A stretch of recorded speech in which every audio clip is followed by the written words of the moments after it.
Pour que ça bouge, un espace d'échange et d'apprentissage entre jeunes, pour les jeunes. Pour que ça bouge, des reportages, des chroniques et la bonne ambiance pour les jeunes. Pour que ça bouge, un environnement décontracté autour des thématiques discutées par des jeunes assistés d'un consultant. Pour que ça bouge, c'est tous les mercredis à 16h sur la 94.3. Ça va bouger sur Radio Cotonou.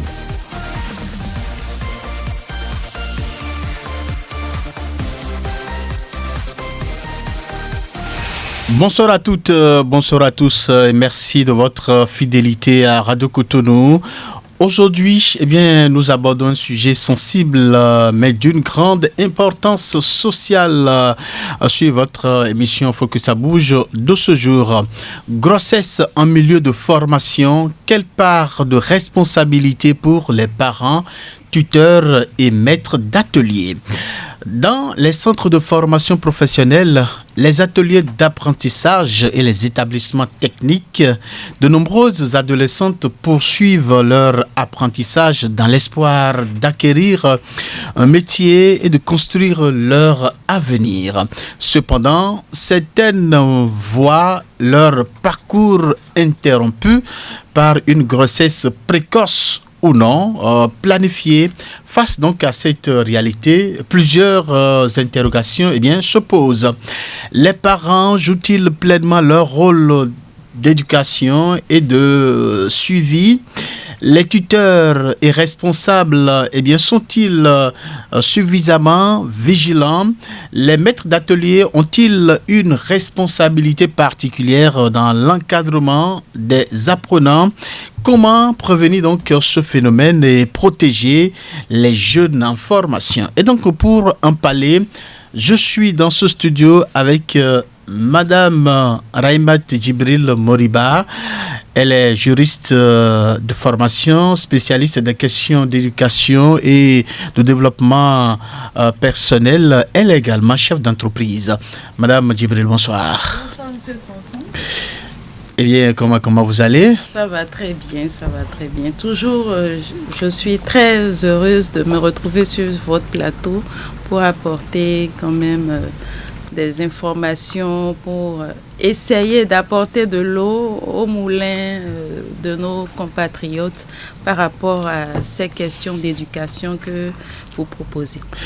Surtout donc participer à l'éducation de la jeunesse. De la jeunesse et de la jeunesse féminine justement. C'est ça. C'est ça qui me concerne. Merci donc. Beaucoup plus. Voilà. Les femmes, l'éducation des femmes, des jeunes filles. Oui. Voilà. Merci donc de cette disponibilité légendaire que vous ne vous ne nous marchandez pas. Merci donc pour tout ceci que vous faites donc pour les auditeurs et auditrices de Radio Cotonou. À vos côtés, nous avons Monsieur Kazmi Djidago. Il est enseignant. Monsieur le professeur, bonsoir. Bonsoir monsieur le journaliste. Bonsoir aux amis auditeurs et auditrices de Radio Cotonou. Merci à vous aussi de votre présence. C'est un honneur pour moi de me retrouver parmi vous. Je pense que pour vous, c'est une première expérience dans les locaux de Radio Cotonou. Effectivement, c'est bien sur ça. Radio Cotonou, c'est la première fois que je participe à une émission et je voudrais d'ailleurs vous remercier. Vous remercier tous ceux qui interviennent sur cette radio pour la qualité du travail que vous abattez. Je suis un auditeur fidèle et j'avoue que je prends un grand plaisir à vous suivre. Merci. Voilà, donc de cette fidélité renouvelée à Radio Cotonou. Alors, cela étant, c'est bien Patrice Bédia qui est à la mise en onde de cette émission Job Chikper devant nous ici pour la prise d'images. Ces images que vous allez retrouver après donc sur notre plateforme YouTube, bien évidemment en vidéo. Merci donc de prendre ce rendez-vous. Et les auditeurs aussi ont la possibilité de participer à cette émission sur les numéros 01 68 87 67 00 ou 01 50 52 52 73. Les messages WhatsApp sont aussi attendus sur le numéro 01 50 52 52 73. Alors, cela étant, nous allons planter le décor de cette émission avec ce petit reportage que nous a réalisé Basile Wado Tchedong. J'y arrive, voilà. Il a donc promené son micro auprès donc de la couche juvénile de Cotonou et d'ailleurs pour recueillir leurs impressions par rapport à la thématique. On va écouter ce reportage qui nous met le tapis vert avant de revenir dans ce studio. Les grossesses en milieu de formation constituent une préoccupation grandissante pour de nombreux jeunes. Entre le rôle des parents, des tuteurs et celui des maîtres d'atelier, les responsabilités semblent partagées. Quel rôle les parents et tuteurs doivent-ils jouer dans la prévention des grossesses? Les maîtres d'atelier ont-ils aussi une responsabilité dans l'encadrement des apprenants? Les parents ont un important rôle à jouer dans la prévention des grossesses des jeunes filles parce que tout est avant tout une question de responsabilité et d'éducation. Et en matière d'éducation, les parents sont les premiers concernés quand il s'agit de leurs enfants. Ils ont une part de responsabilité parce que le jeune passe la majorité de son temps à l'atelier. Les maîtres d'atelier, les responsables de centres de formation ont vraiment une grande responsabilité dans l'encadrement des apprenants, surtout sur la question de sexualité et sa prévention. Parce que les patrons doivent être en contact direct avec les parents et les tuteurs pour bien orienter les enfants. Quelles sont les principales causes de grossesse en milieu de formation? Et lorsqu'une grossesse survient, qui doit être tenu pour responsable? Les principales causes des grossesses observées en milieu de formation sont nombreuses. Si les parents n'informent ou si les éducateurs ne leur font pas part de ce que c'est que la sexualité ou de tout ce qu'il faut savoir sur la sexualité, alors l'enfant développe un certain nombre de curiosités à aller voir ce qui est dans la sexualité. Le manque d'éducation sexuelle, c'est la mauvaise fréquentation. On peut aussi dire le manque de communication entre parents et enfants. Bon, si une grossesse survient chez une apprenante et la plus grande part de responsabilité, normalement, c'est le parent qui doit porter la responsabilité. Mais ce qu'on voit aujourd'hui, c'est que c'est la fille, c'est la fille qui porte la responsabilité aujourd'hui. La responsabilité d'une grossesse incombe à l'auteur de la grossesse. Donc nous allons dire tout bonnement que le premier responsable est l'homme. Quelles solutions peuvent permettre de réduire les grossesses en milieu de formation? Il faut tout simplement donner le nécessaire à connaître sur la sexualité à l'enfant. Parce que quand on n'est pas informé, on est poussé à aller voir ce que c'est que ça. Il faut les sensibiliser sur les règles de conduite à adopter pour pouvoir éviter justement ce genre de situation d'imprévu. Nous pouvons demander aux parents de redoubler de vigilance. Il faudra que les heures de sortie, d'entrée, les emplois de temps des enfants, bien des jeunes apprentis, soient bien maîtrisés par les parents et par les encadreurs. Organiser régulièrement des campagnes de sensibilisation, encourager le dialogue entre parents et enfants et aussi mettre en place des cellules d'écoute et de conseils pour les jeunes. À travers les différentes interventions, les jeunes estiment que la lutte contre les grossesses en milieu de formation est une responsabilité collective. Si les apprenants doivent faire preuve de responsabilité, les parents, tuteurs et encadreurs ont également un rôle important à jouer dans leur accompagnement. Il ressort donc que le dialogue, l'éducation et le suivi régulier des jeunes demeurent essentiels pour prévenir ce phénomène et garantir leur réussite professionnelle.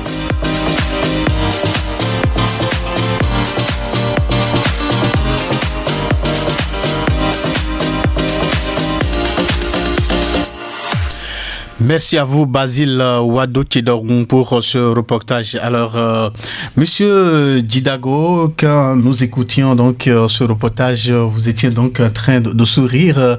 Alors, dites-nous, qu'est-ce qui vous impressionne dans ce que nous avons écouté là et qui, au point, voilà, vous étiez obligé donc de lâcher, voilà, quelques sourires. Allez-y. Bon, je pense fondamentalement que les auditeurs ont pratiquement tout dit. Ils ont dit une grande partie ils ont abordé la question en profondeur. Oui. Et c'est justement l'intervenant qui parlait de l'auteur des grossesses qui me faisait rire. D'accord. Effectivement, il a peut-être raison de dire que la responsabilité incombe aux hommes, mais c'est une question complexe qui a sa source à plusieurs niveaux. Quand on parle par exemple de grossesse en milieu scolaire, il faut partir déjà de la jeune fille elle-même. puisque c'est d'elle qu'il s'agit. D'accord. C'est d'elle qu'il s'agit. On va y revenir dans un instant. Ce qui vous a fait sourire, c'est bien quand le jeune disait donc il faut aussi interroger l'homme qui était donc qui est l'auteur de cette grossesse, parce que souvent on a tendance à oublier celui-là. Dans tout ce que nous avons écouté maintenant, les gens n'ont fait que donc et jeter la pierre aux éducateurs, aux parents, etc. Mais celui qui est à la base, celui qui est l'auteur de la grossesse, il faut quand même qu'on puisse parler de sa responsabilité, n'est-ce pas? C'est important. Alors, je reste avec vous, Monsieur Didago, pour dire, alors, comment vous expliquez cette persistance des grossesses des apprenants aujourd'hui dans les milieux de formation, dans les ateliers, dans les lycées, dans les centres de formation? Quelle explication vous apportez à cette persistance-là de ce phénomène? Alors moi, je dirais que ce phénomène persiste et devient de plus en plus criard parce que le monde évolue. Oui. Et la technologie, les choses ne sont plus ce qu'elles étaient. Avant, nous, on avait peur des parents, on avait la crainte des parents. Oui. Mais aujourd'hui, avec l'évolution du monde, cette crainte-là a disparu.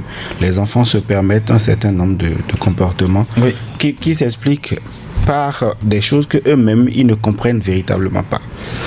Tout se résume, à mon avis, au progrès technologique et numérique qui, de plus en plus, déloge l'éducation ou modifie l'éducation que les enfants reçoivent à la maison. L'éducation même qui leur est transmise est influencée notamment par cette technologie-là, parce que de plus en plus de parents aujourd'hui essayent d'éduquer leurs enfants en se basant sur l'éducation que eux ils ont reçue. D'accord. L'enfant dehors ou même sur son téléphone portable devant les écrans voit une autre réalité. Et on a donc une sorte de conflit de génération, une sorte de mélange d'éducation qui finit par donner à l'enfant finalement à faire un choix, le choix de sa génération, le choix de goûter à ce qu'il voit, le choix de faire ce qu'il voit les autres faire justement à travers les écrans. D'accord. Et c'est justement ça qui occasionne les grossesses en milieu scolaire. Alors, vous indexez principalement donc l'évolution de la technologie. Je ne sais pas si cet avis est partagé par Madame Djibril. Alors, la même préoccupation, est-ce que vous pouvez nous dire les facteurs principaux qui font qu'aujourd'hui, on fait ce constat au niveau des centres de formation? Ce sujet, moi, me touche à plus d'un titre. Parce que ce que vous n'avez peut-être pas dit dans ma présentation, c'est que je suis militante sociale, vous le savez.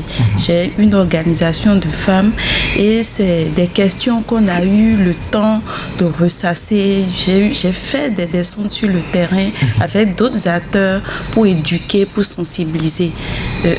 À la faveur de mon organisation, on a plusieurs fois délivré des formations aux jeunes filles avec notamment la BPF que vous connaissez, l'association béninoise pour la promotion de la famille, qui s'essaie beaucoup dans la planification familiale et autres.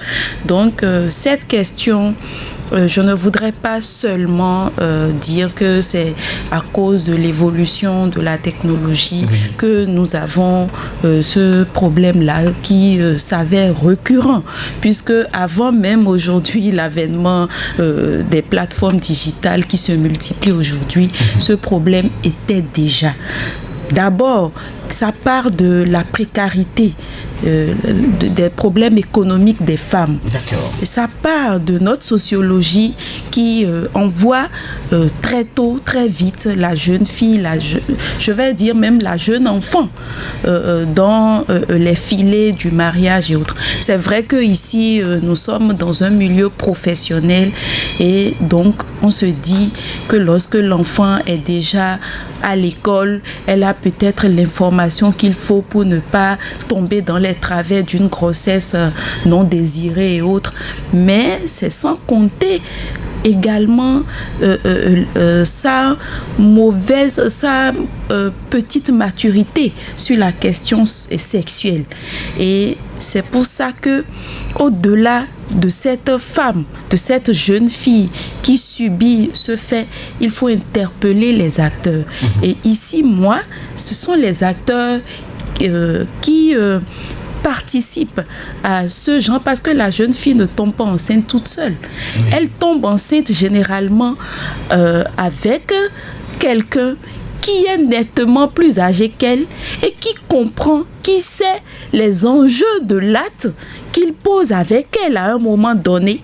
Et après, lorsque cette jeune fille se retrouve dans cette situation peu désirable, elle se retrouve finalement seule. C'est là que le problème de société est vraiment perceptible. Oui. Et je suis très ahurie de le dire, très peinée de dire qu'aujourd'hui, justement, avec l'évolution de la vie, avec la modernité, on ne devrait plus assister à des situations de grossesse non désirée. Qu'est-ce qu'on appelle grossesse non désirée? Avec des gens qui peuvent réfléchir, qui comprennent, qui savent. Déjà en 3e aujourd'hui, les enfants, ils ont à peine 12 ans en 3e. Mon jeune garçon a participé à l'examen du PEPC. Justement, au cours de cet examen en SVT, ils ont eu des sujets sur la reproduction sexuelle déjà. Donc c'est pour vous dire que déjà très tôt quand même, l'enfant est informé d'une certaine façon. D'accord. Et quand il se retrouve dans des lieux dans des milieux professionnels, aussi bien le jeune garçon que la jeune fille, ils savent ce que c'est. Ils savent que lorsqu'on s'approche de l'acte sexuel de façon délibérée, sans contrôle, ça peut donner quelque chose. Mais si tant est que voilà, ces jeunes sont informés avec l'évolution technologique telle que M. Didago l'a expliqué tout à l'heure, si donc tant est que ces enfants sont suffisamment informés, et pourquoi alors ils se retrouvent dans cette situation? Vous avez dit tout à l'heure que généralement, voilà, ceux-là qu'on désigne comme les auteurs de ces grossesses, c'est souvent les personnes d'un certain âge. Voilà. Mais on constate que le phénomène, voilà, se passe entre les enfants de même génération. Peut-être une femme apprentie, une jeune fille apprentie peut tomber enceinte d'un jeune apprenti, etc., entre deux élèves ou entre deux enfants de même lycée, etc. C'est pourquoi j'ai commencé par parler de la précarité. Parce que c'est pas parce que la jeune fille est en milieu professionnel, elle est peut-être soutenue par un de ses parents. Ça peut ne pas être son père ou sa mère. Parfois, c'est une tante, un oncle qui s'en occupe, qui a peut-être récupéré la fille du village et qui s'occupe d'elle en ville. Et c'est lui qui paye, mais il ne prend pas en charge tous les besoins de cette jeune fille. D'accord. Et donc, elle se dit, en étant en amitié avec quelqu'un, ça peut être, comme vous le dites, un apprenti également, ou un autre supérieur, en étant au moins en amitié, par moment, ce dernier peut lui faire des gestes de bienveillance peut l'aider, qui justement participent à son équilibre social. Et cette amitié, généralement, ne se limite pas simplement à des salutations. Ça va au-delà et ça va parfois aussi, ça participe aux besoins de la jeune fille. Parce que cette jeune fille qui a déjà peut-être au-delà de 18 ans, qui est dans son adolescence et qui n'a pas une personne responsable pour souvent lui parler de ses besoins et qui peut souvent lui dire attention, un monsieur qui s'approche de toi dans une période X ou Y peut t'amener. Ce que ça peut entraîner. Voilà, donc il y a effectivement un manque d'encadrement permanent. D'accord. Il ne s'agit pas de dire seulement une fois ou deux fois, parce que dans cette période sensible de puberté ou de jeunesse, vous comprenez ce que je dis, en expansion, voilà, l'enfant a besoin d'un encadrement permanent. D'accord. Alors, on constate donc que le phénomène, il existe, est persistant, comme vous l'avez décrit. Et on va maintenant situer les responsabilités, parce que c'est de ça qu'il s'agit. On a parlé des formateurs, des encadreurs, voilà, les maîtres d'atelier et aussi les parents. Selon vous, à qui cette responsabilité incombe surtout? Déjà, quand le phénomène est persistant en milieu de formation, la première cible qu'on peut incriminer, ce sont les professeurs, les éducateurs. Oui. Qu'ils vous souviennent qu'en 2021, la question s'est rendue publique sur la place publique au Bénin, au point où ça avait amené le président Talon à décider de ne plus accepter les relations sexuelles entre un professeur et une étudiante en milieu universitaire. Oui, ça, c'est ou même en milieu scolaire aussi. Ou en milieu scolaire.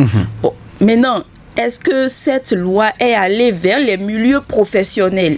C'est ça qui reste peut-être à étudier. D'accord. Mais sinon, c'est pour vous dire que ce problème existe et a déjà trouvé une solution sur le plan institutionnel et sur le plan pénal. D'accord. Parce que aujourd'hui, lorsque quand même les acteurs qui, justement, les personnes qui sont accréditées à l'INF sont informées, par exemple, qu'un professeur et une étudiante sont en liaison amoureuse, si quelqu'un une tierce personne arrivait à dénoncer ce fait, par exemple, même si ce n'est pas l'étudiante qui allait dénoncer, si c'est une tierce personne avec des preuves qui dénonce, déjà ces deux personnes-là, le professeur et peut-être l'étudiante, seront traduits devant les responsables de l'INF qui pourraient amener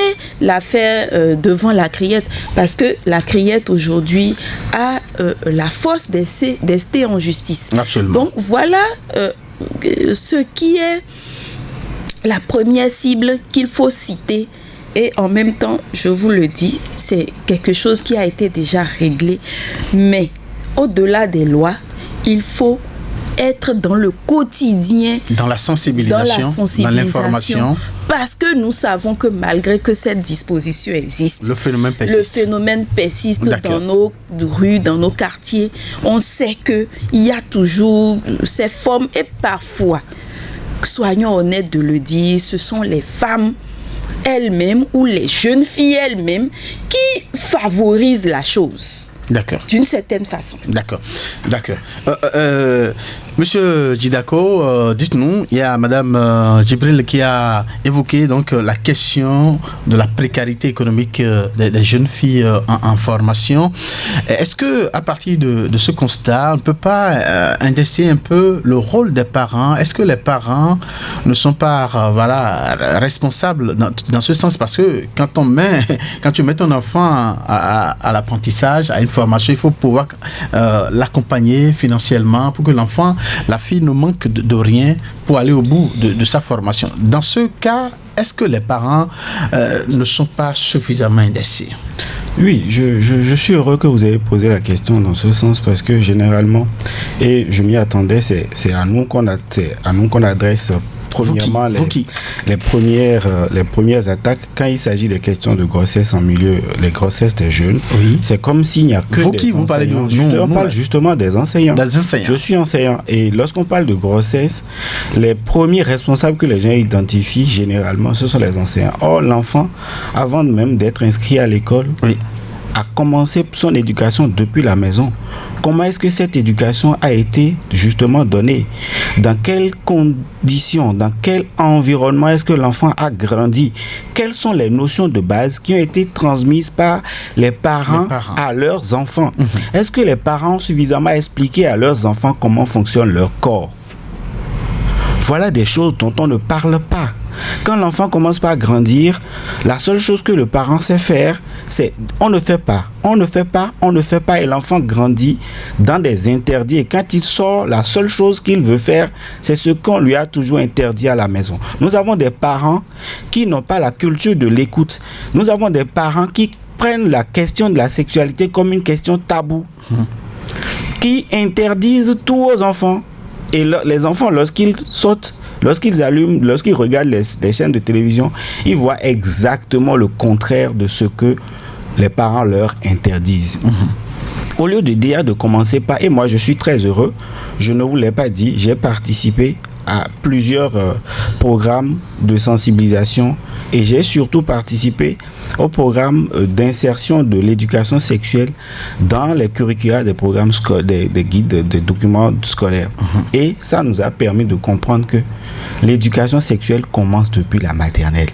D'accord. C'est depuis là-bas qu'il faut commencer par apprendre aux enfants quelles les différentes parties de leur corps et comment est-ce qu'ils doivent prendre la responsabilité d'assurer, de sécuriser leur propre corps. Comment est-ce qu'il faut déjà apprendre la responsabilité de se connaître et de s'interdire un certain nombre de choses pour prévenir un certain nombre de conséquences plus tard. D'accord. L'enfant, par exemple, qui a reçu cette éducation de base, à qui on a appris comment s'entretenir, comment dire non, d'accord, depuis la maison, tombera rarement enceinte. Malheureusement, ce qu'on a aujourd'hui, c'est comme le disait un artiste que je ne vais pas citer ici, je suis né pas accident parce que papa n'a pas fait auto-école. Nous avons des parents aujourd'hui qui n'ont pas été suffisamment préparés avant de devenir parents et qui mettent au monde des enfants eux-mêmes de façon précoce, de façon imprévue et qui transmettent ce virus-là à leurs enfants, ainsi de suite. Donc, pour moi, le premier responsable, ce sont les parents. Les parents. Ce sont les parents. D'accord. Ensuite, nous pouvons questionner l'environnement dans lequel l'enfant a évolué. Et cet environnement-là, en lien bien évidemment avec le progrès, le développement physique et physiologique de l'enfant. Est-ce que dans cet environnement, on lui a permis de connaître son corps, de découvrir l'évolution de son corps et les conséquences de chaque étape? Lorsque je commence par avoir, par exemple, mes premières menstruations, quelles sont les dispositions que je devrais prendre? Qu'est-ce que je dois savoir en matière de fonctionnement de mon corps? Qu'est-ce qui peut amener à une grossesse? Est-ce qu'on a appris tout cela aux enfants? Il ne s'agit pas seulement de l'école fait ce qui est à faire, mais est-ce qu'à la maison, le parent a le temps de continuer? Le parent n'a plus le temps de continuer. D'accord. Parce que tout le monde veut devenir riche, tout le monde veut intégrer sa maison. Donc quand les parents sortent de la maison, ils reviennent le soir, ils vont déposer leurs enfants à l'école, qui restent à l'école. Parfois, c'est l'école qui assume une bonne partie des responsabilités. Nous, en notre temps, on revenait à la maison à midi. Et on était suivis par les parents. Aujourd'hui, les enfants d'aujourd'hui restent à l'école à midi. Ils sont suivis par des enseignants qu'on accuse tout le temps. D'accord. Vous avez... voilà, je comprends. Non, si nous voulons accuser les enseignants, faisons attention. Non, parce que... Non, je ne vais pas faire ce débat. Nous ne sommes pas en train d'accuser les enseignants. On a dit ici dans les milieux de formation, et nous avons cité les ateliers aussi, où voilà, il y a des jeunes filles qui sont là pour apprendre peut-être la coiffure, la culture, etc. Donc, la responsabilité ne compte pas seulement aux enseignants, et on n'est pas là pour indexer seulement les enseignants. Moi, j'ai évoqué, madame a parlé donc des questions de précarité. Je pense que c'est capital.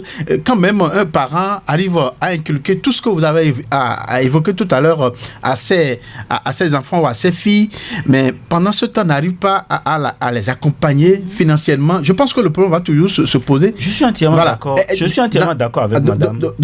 Je suis tout à fait d'accord. De ce point de vue, qu'est-ce qu'on peut dire? Un enfant, une fille qui quitte la maison à midi, va dans un atelier d'apprentissage, n'a pas le minimum pour la journée. Et puis il rencontre peut-être un jeune apprenti comme lui ou bien quelqu'un dans la rue qui l'aide. Mais au finish, la personne qui aide peut vouloir donc quelque chose en retour. Alors, et cette question peut avoir un lien affectif voilà. De ce donc jeune cette question de précarité, bon, comment on peut régler ça? Comment les parents peuvent pleinement, les parents, les tuteurs, etc., peuvent pleinement jouer leur rôle dans ce sens? Moi, je pense déjà que le gouvernement est en train de faire un travail formidable. Le gouvernement prend par exemple en charge le petit déjeuner des filles et progressivement on est en train de prendre en charge la scolarité des filles jusqu'en terminale. Vous ne pouvez pas imaginer. La mesure prend encore à partir donc de la prochaine rentrée 2026-2027. Il y a même un projet qui permet de donner de petits sous. Non, je parle de cette gratuité généralisée de la 6e en terminale.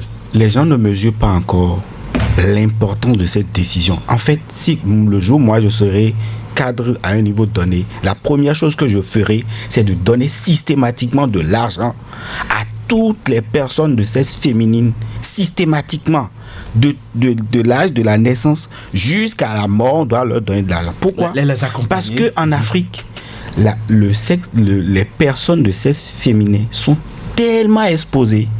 Nous avons une société qui a tellement donné de pouvoir masculin que le masculin considère le féminin comme sa chose dont il peut disposer, et au point où le masculin travaille pour posséder le féminin. D'accord. Cela fait que je rejoins entièrement ce que madame dit. Il y a beaucoup de jeunes filles qui tombent dans le piège du minimum.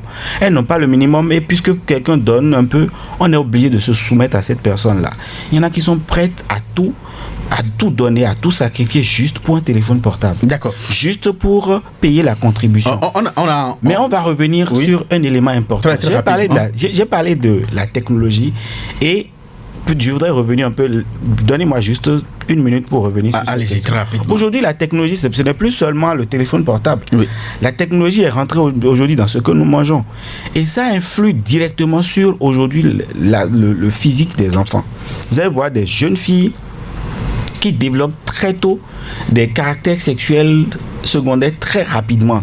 Elles deviennent matures plus vite que prévu. Voilà. Et elles n'ont pas reçu suffisamment d'informations pour pouvoir prendre en compte les mesures qu'il faut pour se protéger, et le jour où elles vont au sexe pour la première fois, elles tombent enceintes. D'accord. Donc il y a un travail important à faire en termes de sensibilisation, et c'est pourquoi je remercie votre studio, votre chaîne pour ce qui est en train d'être fait. Il faudrait qu'on leur explique que quand on commence par grandir, il faut qu'on prenne en compte son corps et qu'on aille chercher des informations sur comment le corps fonctionne. D'accord. Merci à vous. Alors, on a suffisamment parlé des enseignants, des parents. Je voudrais aussi qu'on parle un peu de ces patrons-là, les patronnes dans les ateliers. Quel devrait être leur rôle pour protéger les filles? Madame, je sais que vous avez une centre de formation. Oui, pour former les jeunes filles. Les jeunes filles, femmes. voilà. Les patronnes, quel devrait être aussi leur rôle de protection vis-à-vis de ces filles-là? Cette question que vous posez est assez sensible, parce que les patronnes ne se sentent pas vraiment responsables jusqu'à ce niveau-là vis-à-vis de leurs apprentis. Les apprentis viennent... Je suis d'accord avec vous, mais quand on vous confie une fille, je pense jusqu'à ce niveau, le rôle de la patronne, c'est de transmettre le savoir, d'apprendre à l'apprenti ce qu'elle est venue apprendre. Seulement ça?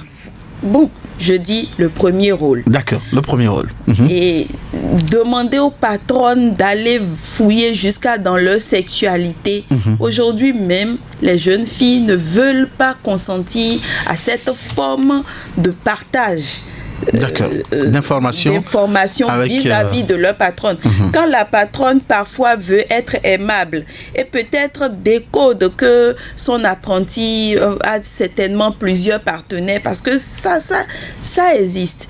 Les apprentis, elles ont plusieurs partenaires, plusieurs personnes, plusieurs hommes dans leur vie qui soit les draguent, qui soit les aident, qui soit... Enfin, vous connaissez ce dont je parle. Il y a le chic, le chèque, en tout cas, plusieurs, tant qu'elles n'ont pas encore consenti au mariage, qu'elles ne sont pas encore sous le toit de quelqu'un, c'est qu'il y a plusieurs personnes autour d'elles qui rôdent autour d'elles. Et parfois, les patronnes, elles le sentent. Et elles ont envie souvent d'intervenir pour donner des conseils à ces apprentis-là, mais elles n'acceptent pas. Elles se disent, mais toi tu n'es que ma patronne, mais pourquoi tu veux t'ingérer dans ma vie? Et souvent aujourd'hui d'ailleurs, les filles n'ont plus la patience de faire le nombre d'années qu'elles doivent faire de formation avec leur patronne. Vous allez aujourd'hui dans les ateliers, vous ne verrez que 2, parfois une apprentie, ou 2 ou 3. 2 mois après, vous repartez. Peut-être 2 sont déjà partis. Il ne reste qu'un seul, une seule qui est là. Et quand vous posez la question, la patronne vous dit, les filles ne veulent plus se sacrifier.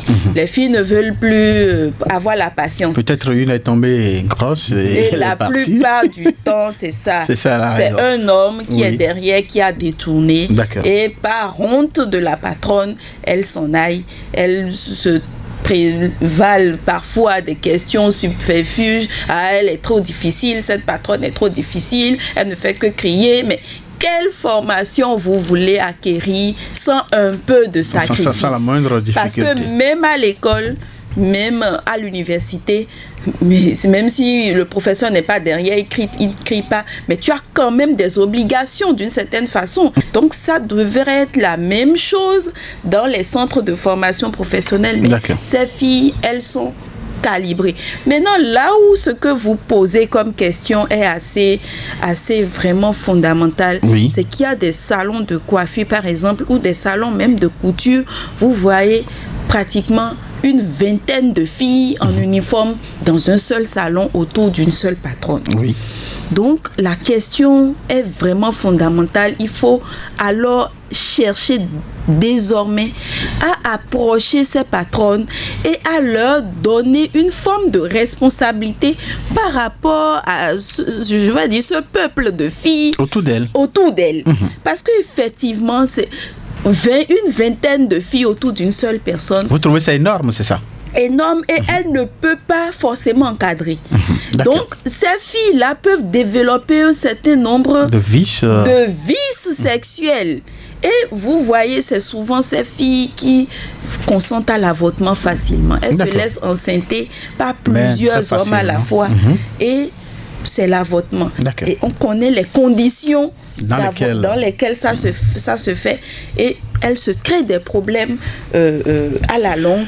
Quand elles vont dans le foyer, c'est peut-être la stérilité. Vous évoquez ainsi les conséquences. Je voudrais qu'on reste sur ce point-là pour évoquer très rapidement quelques risques, quelques conséquences liées donc à ce phénomène dont nous sommes en train de parler. Donc une fille qui tombe grosse dans ces conditions et l'enfant qu'elle porte et elle-même et autour d'elle les parents, quels seraient donc les éventuels risques, les éventuelles conséquences auxquelles donc cette femme-là ou cette fille est exposée rapidement. Que les mêmes causes produisent les mêmes effets, absolument. Parce que une jeune femme qui a consenti à une grossesse dans des conditions non planifiées, dans le désordre parfait, elle n'est pas assez mature, elle n'est pas assez mûre, elle n'a pas suffisamment d'éducation pour savoir ce qui est normal à faire, puisque elle-même, elle s'est retrouvée dans une situation d'accident,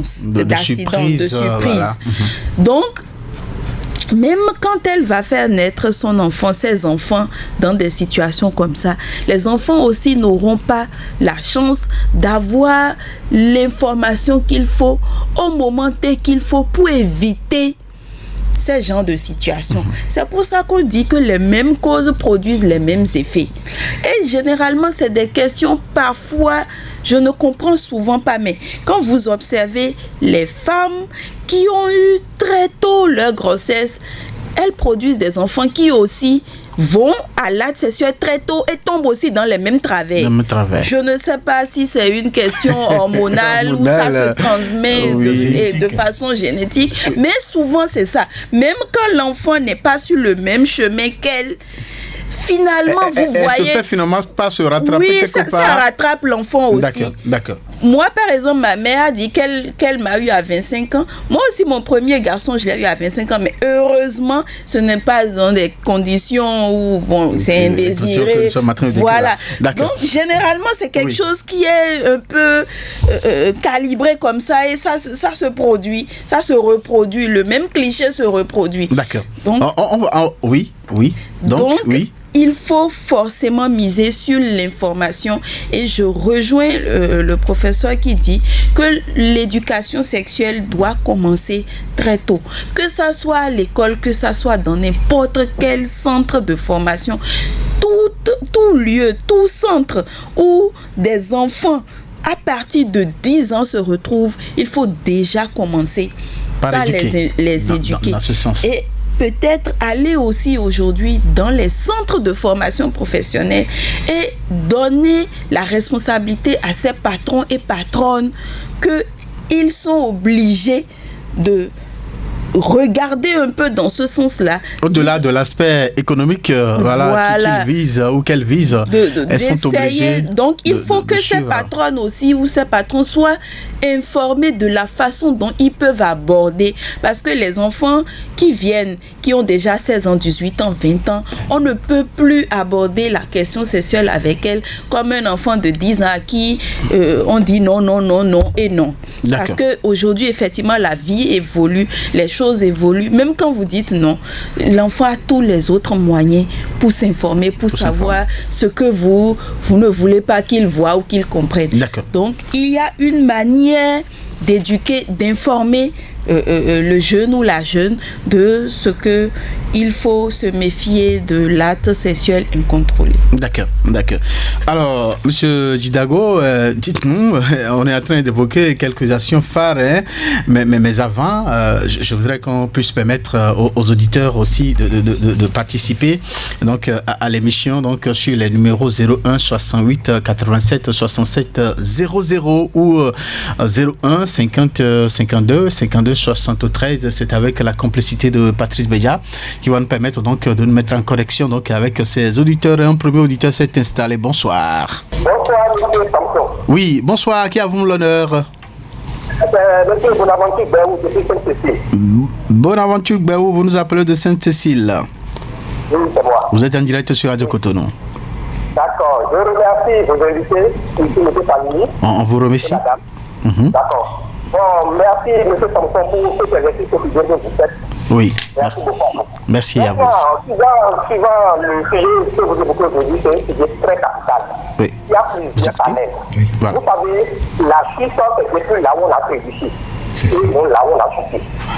Les patrons dont nous confions la responsabilité de nos enfants-là, est-ce que ces patrons-là, vous m'excusez, est-ce que ces patrons-là ont une bonne éducation?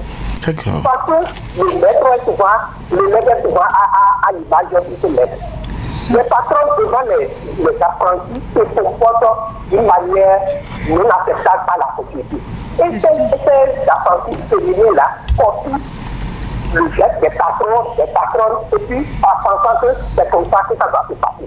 Donc le problème réside sincèrement à ce niveau-là. D'accord. Et aussi, les patrons de l'atelier, les patrons aussi, et l'éducation niveau pour encadrer des apprentis filles.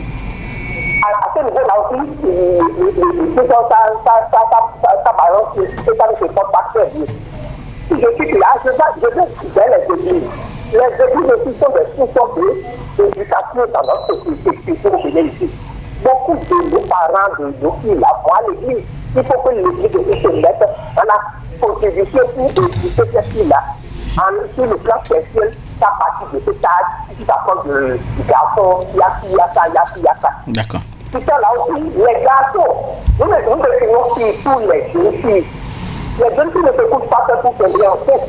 Les jeunes filles, elles quittent la grossesse d'un homme, d'un jeune homme, d'un métier âgé. Donc, la sensibilisation doit aller à tous ces niveaux-là. D'accord. Pour que la fille ne se retrouve pas seule, responsable devant le fait accompli. Merci. Je vous remercie. Merci à vous, M. Gbaou, pour votre contribution. Donc voilà, on vous a compris 5 sur 5. Hein. Voilà, vous avez indexé la responsabilité surtout des patrons. Et vous posez la question de savoir est-ce que ces patrons-là reçoivent réellement la formation qu'il faut pour pouvoir recevoir ces enfants et à leur tour donc leur transmettre. C'est capital. Hein. Voilà, la ligne reste ouverte. Patrice Beja, c'est bien ça. Hein. On revient parce que M. Gbaou a évoqué une question très capitale parce que pendant qu'il parlait, je vous voyais donc faire des mouvements de tête là. Oui, c'est important. A dit, oui, c'est vraiment juste et c'est un problème de fond. D'accord. Pourquoi qui vous souviennent qu'un temps on parlait de série C? Oui.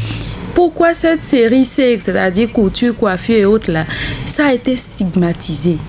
Et généralement, il y avait des hommes, d'ailleurs, quand une femme dit « je suis coiffeuse, couturière », quelque chose, il ne veut pas s'en approcher parce qu'il se dit c'est de la pourriture. Parce qu'il se dit que les pratiques autour de cette formation professionnelle n'étaient pas vraiment orthodoxes et qui n'allaient pas dans le sens des valeurs, voilà, qu'on pouvait attendre d'une femme. Donc, c'est effectivement ça. Quand je parlais tout à l'heure, j'avais dit qu'il y a ces faits-là qui se transmettent un peu de génération en génération. Donc, c'est un peu ça. Quand une jeune fille va dans un centre de formation professionnelle, couture et autres, et que elle voit que ma patronne rayonne, ma patronne a une voiture, ma patronne a du succès auprès des hommes. Mais comment elle fait pour s'en sortir? Ce n'est pas seulement son mari qui s'en occupe, il y a d'autres aussi qui viennent et qui ont des rapports peut-être intimes avec elle. Et ça donne... Elle observe tout ça. Et elle observe tout ça. Donc, c'est ça qu'on appelle l'éducation par l'exemple. D'accord. Lorsque vous allez voir, lorsque un parent est fumeur, généralement, l'enfant aussi, parmi les enfants, quelqu'un fume aussi. Il y en aura au moins un. Bon, voilà, donc oui. On n'a pas besoin de parler. Lorsque vous êtes un parent et que, bon, vous vous habillez de la façon bling-bling possible, n'attendez pas que votre enfant ne soit pas du tout ça. Il peut être différent de nature parce qu'un enfant peut être vraiment différent. Mais il y a toujours quelque chose qu'il copie. D'accord. Donc, il faut que les patrons aussi soient formés et qu'ils soient un exemple pour voilà, les apprentis. D'accord. C'est-à-dire qu'au-delà de leur formation classique, formation professionnelle, quand on finit, il faut qu'on puisse, ne serait-ce peut-être quelques mois encore, donner des formations à ces futurs patrons-là sur comment ils vont garder les enfants. N'allons pas dans ce sens. Oui. Demandons peut-être à l'État, parce que de toutes les façons, l'État aussi encadre. Hein. Oui. Le ministère de la formation professionnelle s'en occupe désormais. D'accord. Un peu, voilà, mais on peut sortir par moment, on peut choisir par exemple des jours de la semaine où ces apprentis-là iront dans un autre centre prendre d'autres formations liées à leur être, liées à leur vie sociale et autres. D'accord. Donc, ce sont là des solutions que vous proposez. Voilà. Monsieur Djidakor, qu'est-ce que vous pensez donc de cet aspect des choses? De 2016 à 2021, j'ai travaillé avec une structure qui a commencé par travailler avec les patrons et patronnes d'ateliers. D'accord. Et l'objectif, c'est de suivre les apprentis qui sont dans ces structures-là à travers leurs patrons et leurs patrons. D'accord. On a pris les filles et les femmes qui sont dans ces structures au départ, celles qui ont déjà d'enfants et celles qui n'en ont pas encore. On a pris les chiffres des filles ou des femmes qui ont eu des enfants pendant leur formation et on a commencé par suivre les enfants apprentis à partir du programme. 5 ans après, on a remarqué qu'aucune des filles qui vient sur la formation dans ces ateliers ne sont tombées enceintes. C'est pour dire quoi? C'est pour dire que quand on va impliquer les acteurs, quand on va impliquer les formateurs des apprentis, c'est-à-dire les détenteurs d'ateliers. Oui, les patrons. Oui. Quand on va les impliquer dans la formation, ça prendra. D'accord. Parce qu'ils ont un nombre non négligeable d'enfants qui passent par leurs mains. Et si jamais ils avaient les outils qu'il fallait pour les orienter, les guider, les suivre, les conseiller, ça aura un très grand impact. Nous, on a fait l'expérience et on a laissé les documents aux autorités. Il faudrait qu'on prenne en compte la formation, la sensibilisation de ces jeunes qui sont dans les apprentis. Quand vous allez aujourd'hui dans les lycées techniques, j'ai la chance d'intervenir dans un lycée technique où on a moins de filles. Elles ont un suivi particulier. D'accord. Et c'est les filles qui sont dans les lycées techniques ou dans les établissements secondaires aujourd'hui sont suivies de façon particulière parce que l'État a pris cet aspect-là en compte en collaboration avec les structures qui accompagnent. Et ça porte les fruits. D'accord. On a aujourd'hui de moins en moins de filles. En tout cas, moi, depuis 7 ans que j'interviens dans cet établissement, je n'ai pas encore vu une fille grosse. Et donc, c'est dire que quand on va mettre en place des structures, quand on va responsabiliser les gens, et d'ailleurs, ça se fait. Aujourd'hui, les gens savent que si jamais des filles tombent enceintes dans leur établissement, ils auront à rendre compte. Je voudrais qu'on fasse la même chose dans les ateliers. Aussi. Que les patrons soient suffisamment responsabilisés. Si vous enregistrez des filles qui tombent enceintes dans vos ateliers, vous devez normalement répondre. Quand on va commencer par faire cela, oui, il faudrait qu'ils auront désormais la lourde charge de surveiller les enfants qui viennent dans leurs ateliers. D'accord. Leur comportement. Parce que c'est vrai, on a aujourd'hui beaucoup de déviance. Nous suivons des patronnes d'ateliers sur Internet, on voit leur comportement, on voit leurs attitudes. On se pose la question de savoir quel est le message qu'elles laissent, par exemple, à leurs apprentis. Monsieur Didako, moi je pense que... Merci beaucoup, le temps nous poursuit. Oui, je veux insister dessus. Oui. Il faut que l'État responsabilise les patrons et patronnes d'ateliers. Si jamais l'un de vos enfants tombe enceinte, vous répondez. Vous allez voir que ça va changer. Ça va changer. C'est une solution aussi que vous proposez. Alors, on va faire un dernier tour de table pour conclure cette émission, parce que là, le temps nous poursuit. C'est vrai que les gens nous appellent là-bas, mais on ne pourra pas les recevoir. Alors, quel message vous avez à l'endroit de ces filles-là, et donc qui sont dans ces milieux de formation, que ce soit dans les écoles, dans les lycées, dans les centres de formation, dans les ateliers?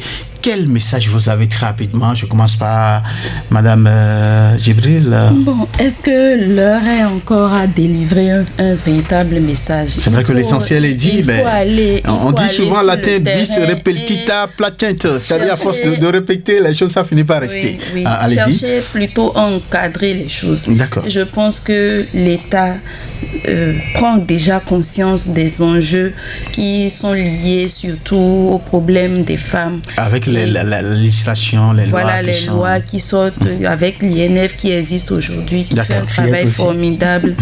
Voilà, la CRIET qui fait un travail formidable sur le terrain. Oui. Maintenant, il faut demander aux femmes, aux filles d'accompagner un peu tous les efforts qui se font sur le terrain en étant elles-mêmes responsables. Il ne faut plus que les questions de précarité, la recherche effrénée de l'argent, la recherche effrénée d'un statut pour afficher socialement qu'on est quand même une femme belle, bien et autres, sans avoir un revenu conséquent pour atteindre ce niveau. Et surtout, je dis, les réseaux sociaux aujourd'hui influencent les femmes. D'accord.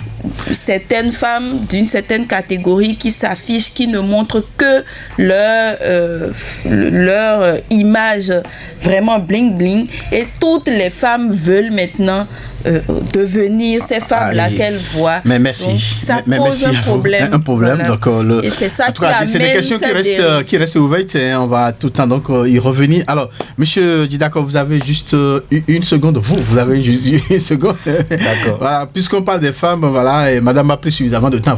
Je vous accorde juste une seconde, très rapidement. Je voudrais leur dire qu'on ne met pas deux doigts dans les narines pour respirer. Il faudrait prendre le temps de finir la formation avant de penser à la procréation. Parce qu'un enfant a besoin de moyens pour grandir. Merci. Et si jamais vous faites l'erreur de tomber enceinte pendant que vous êtes en formation, ça ne vous permettra pas d'arriver à la fin de la formation. Et là, c'est un cycle que vous n'allez forcément pas maîtriser, parce que c'est vous qui allez payer le prix le plus fort. Merci à vous. Voilà, chers invités, avant donc de conclure, retenons que la grossesse en milieu de formation n'est pas donc la responsabilité d'un seul acteur. Les parents doivent assurer un suivi régulier et maintenir donc le dialogue avec leurs enfants. Les tuteurs doivent aussi veiller à leur sécurité, à leur épanouissement. Quant aux maîtres d'atelier, eh bien, ils ont donc aussi un devoir d'encadrement, de protection et d'exemplarité, vous l'avez dit tout à l'heure. La prévention donc passe par une collaboration étroite entre la famille, les centres de formation et les autorités, et même l'ensemble donc de la communauté. Merci à vous, chers invités, Madame Raimat Djibril Moriba et Monsieur Kazmi Didako, pour les éclairages que vous venez donc d'apporter, pour la compréhension bien évidemment de cette thématique. On va vous retrouver donc pour je pense que ce duo-là, ça va bien. On va maintenir ce duo. Merci à vous. C'est bien Patrick Bedia qui est resté à la mise en œuvre de cette émission. Job Chikwe pour la prise d'image. Samson, ok, je suis resté donc au micro principal. Merci. Et prochain rendez-vous, mercredi prochain sur Radio Cotonou. Merci. Au revoir.